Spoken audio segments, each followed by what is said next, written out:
Ito po mga kababayan, ito na naman tayo. 1:40 AM na po ngayon. Linggo na, June 1. Oh, magto 2 AM na. Oh, wala pa rin pong tulo ng tubig. Oh, hindi ko na alam dito sa prime water na to. Oh, tingnan niyo po yan. Oh, magto 2 AM na po ngayon, linggo na po. Oh, wala pa rin pong tulo ng tubig.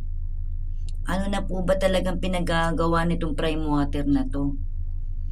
Oh, nagkaroon na kami ng agreement nung May 16. Pero bakit po wala pa din talaga silang binibigay na tulo ng tubig?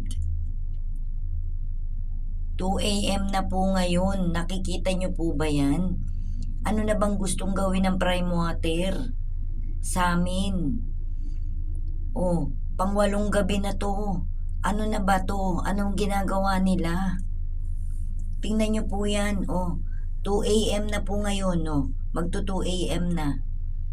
Oh, wala pa rin pong tulo ng tubig. Oh, ayan po ebidensya. Oh, wala pa rin ba talaga kayong pwedeng gawin dyan sa prime water na to? Sukdulan na eh. Oh, bayad kami ng bayad buwan-buwan pero wala naman tubig. Ano ba yun? Oh, ayan po ebidensya. Oh, wala po 2 AM na po. Na dapat 10 PM yan may tulo na dito. Wala po oh. Nakakasawa na. Gabi-gabi na lang akong ganito tuwing madaling araw. Nagkakasakit na ako.